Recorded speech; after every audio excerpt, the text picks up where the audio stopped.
అలాగే ఎవరైనా సరే తీవ్రమైన అప్పుల బాధలతో సతమతమైపోతూ ఉన్నట్లయితే మంగళవారం ఎద్దుకి బెల్లం ముక్క ఆహారంగా తినిపించాలి. తొందరలోనే మీకున్నటువంటి అప్పుల బాధ నుంచి చాలా సులభంగా బయటపడతారు.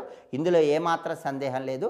అలాగే ప్రత్యేకంగా తీవ్రమైన అప్పుల బాధలతో సతమతమైపోయే వాళ్ళు ఎవరైనా సరే మంగళవారం సాయంకాలం పూట సూర్యాస్తమయం తర్వాత పాటించాల్సిన ఒక చిన్న చిట్కా ఉందండి. ఆ చిట్కా ఏంటో తెలుసా? మీకు దగ్గరలో చిన్న పిల్లలుంటే ఆ చిన్న పిల్లలకి మీ చేత్తో స్వీట్స్ పంచిపెట్టండి. అలా 4 మంగళవారాలు చేయండి. తొందరలోనే రకరకాలుగా ధన ఆదాయం పెరుగుతుంది. మీకున్న అప్పుల బాధల నుంచి చాలా సులభంగా బయటపడవచ్చు. మీకు తప్పకుండా విజయం కలుగుతుంది. సర్వే జనాః సుఖినో భవంతు. స్వస్తి. ధర్మం, మర్మం, శాస్త్రం, స్తోత్రం ఇలాంటి మరెన్నో విషయాల గురించి తెలుసుకోవడానికి సబ్స్క్రైబ్ చేసుకోండి ఆధాన్